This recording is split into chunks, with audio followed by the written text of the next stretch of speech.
Jeff Olson admitted to using washable sidewalk chalk to write anti-big bank slogans on 13 different occasions outside of 3 local Bank of America branches, including this one in North Park, where a surveillance camera caught him in the act, writing "No thanks, big banks," and "Shame on Bank of America."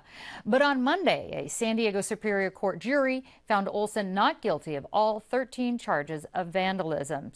We'll hear from Olson in just a moment, but first, Thomas Jefferson School of Law professor Mary Beth Harold is here to shed some light on First Amendment and vandalism laws. And Mary Beth, thanks for joining us. I appreciate being here.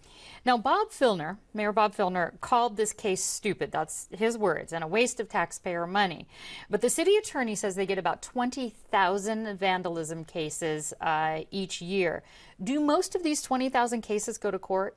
I would suspect only a few go to court and go to a jury trial. So I think that's quite unusual. My understanding from those cases is a lot might be plea bargained away. And in this case, the defendant really didn't want to accept the plea bargain offered. Right, which I believe was he refused to complete some volunteer cleanup work, so therefore it was going to move forward. He felt that it was overreaching and a violation of his First Amendment rights to prosecute him. So he took a stand on this issue and went to trial. Well, Jeff Olson, and that's who we're talking about, he talked with us earlier today on Midday Edition. Here's what he said about why he did this.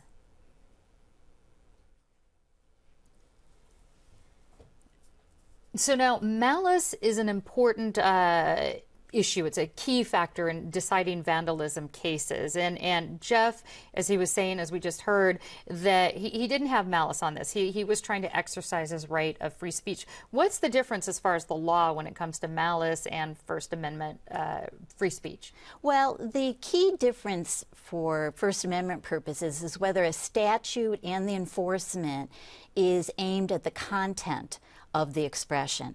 So the First Amendment is very protective of what we say.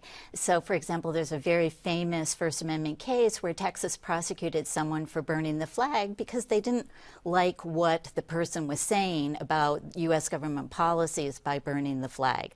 But if they had, in fact, charged him with simply burning material without a permit, that might have been acceptable under the First Amendment, as long as there was no evidence in either the statute or in the prosecution that they were going after the content.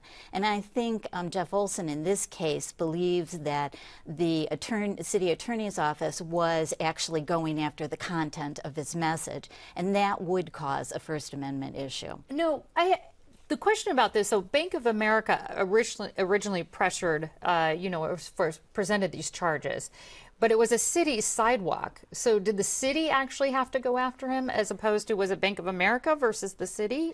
Yes, the Bank of America made a complaint to the city, and the city made a choice using their prosecutorial discretion which of these many cases they would go after. And that was part of the complaint of Jeff Olson, is that why are they, and the mayor in fact, why are they using their resources to prosecute the sidewalk chalk case? So the question really regarding the First Amendment is, would he have been prosecuted if he had written on the sidewalk, "I love banks," smiley face? Right. If he wouldn't have been prosecuted, then we know that the city is acting in a way that is violation of the First Amendment.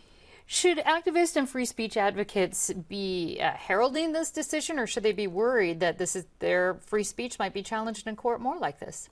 I think that this decision ducked all of the First Amendment issues, and it was decided purely on the statute. And usually in a First Amendment case, this is somewhat unusual. Mostly people go to trial on unpopular speech. So it's the Nazis and the flag burners that seek often the protections of the First Amendment against prosecution for unpopular speech. Here it was very popular speech, and the jury found through the hook of the maliciousness that it was not a violation of the statute. Why do you think, in a nutshell, that this struck a chord with so many people across the nation? I think really it is the story of big government and big banks against the little person using sidewalk chalk. And I think that that struck the chord of us all worrying about powerful governments prosecuting rather silly acts or important acts of free speech.